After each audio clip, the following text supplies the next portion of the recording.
देखिबाको भारी सुंदर रातिर घन अंधार आकाशरे तारा मानक सह शोभा पाए एही जह्न कहा जाए जह्न को देखि कैलेंडर तैयारी करा जायछि। एहाकु नेई अनेक कहानी मध्य सामना को आसीछि। एही जह्न को नेई लुचि रहिछि अनेक रहस्य जहा विषय रे संपूर्ण जानिबा असंभव सदृश। किंतु एबे जुग बदलिबा सह चंद्र विषय रे अनेक किछि जानिलेनि लोके। दिन थिला चंद्र विषय रे काहाकु किछि भी जणा नथिला, किंतु एहा परे जह्नरे पाद रखिला मनिष। प्रथमे अपोलो 11 महाकाशयान चंद्र को जिबा परे मनिष प्रथम थर पई जह्नरे पाद रखिथिला। एहा परे एठारे थिबा रहस्य संपर्क रे धीरे धीरे जणा पड़िथिला। किंतु आज भी चंद्र को नहीं प्राय समस्त मनरे अनेक प्रश्न और उत्साह देखा मिले। एमितिकी सेथिपाई बड़ बड़ देश माने चंद्रर गतिविधि संपर्क में जानिबा पई चंद्र को सैटेलाइट पठाउछंती। किंतु आपण जानिछंती कि पृथ्वीरु चंद्र को जिबा पई केते समय लागे, एहार वातावरण किपरि एवं एहार पृष्ठभूमि किपरि। आज आमे आपणको चंद्र को नहीं अनेक रोचक तथ्य विषय कहबाकू जाउछु। पृथ्वी ठारू चंद्रर दूरता प्राय 3,84,400 किलोमीटर, जोठारे अमेरिका को पहुंचीबाकू सबुठारू कम 4 दिन समय लागिथिला। किंतु भारत को चंद्र रे पहुंचीबा पई 40 दिन समय लागिथिला।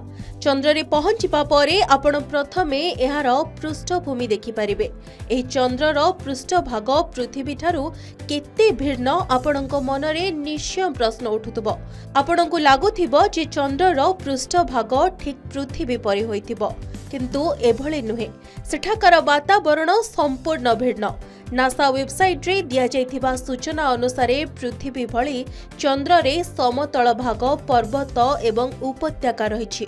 एहा व्यतीत एथिरे अनेक बड़ बड़ गात मध्य रहिछि, जहा महाकाशरे थिबा पत्थर एवं एस्ट्रॉइड धक्का हेतु होइथाय। किंतु चंद्र रे निश्वास नेबा पई वायु नाही। चंद्र रे कोनोसी प्रकार वायुमंडल नाही।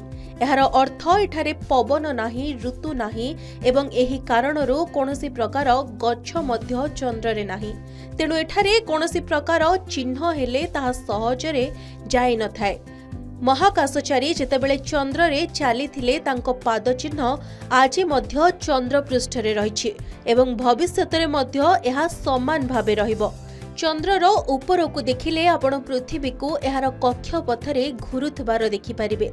एठारे मनिषर ओजन बहुत हालुका अनुभव होइथाय। जदि पृथ्वी रे आपणक ओजन 60 केजी होइथाय, चंद्र रे एहा 10 केजी होई जाय। चंद्र रे वायुमंडल नथिबा कारणरू एठारे मनिषर कथावार्ता मध्य सुना जाय नाही। आपण जानी आश्चर्य हेबे, चंद्र रे मध्य पृथ्वी भली आवर्जना भरी रहिछि।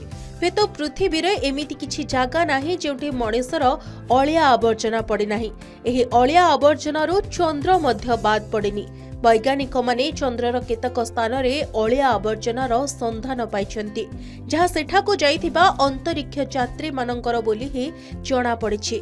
जेतेबेले पृथ्वीरू आकाश नील देखा जाए, चंद्ररू एहा संपूर्ण कला देखा जाइथाय। एभଳି केते जे रहस्य लुचि रहिछि चंद्रमा को नै, जहा विषय रे जानिबा पई मनुष्य को केते जे वर्ष लागिबो ताहा कहिबा संभव नुहे। किंतु एबे भी चंद्र रे जीवनर संधान रे वैज्ञानिक माने गवेषणा जारी रखिछन्ति। हुए तो से दिन दूर नुहे जेबे मनुष्य चंद्र रे घर करि रहिबो। ब्यूरो रिपोर्ट, के न्यूज ओडिशा।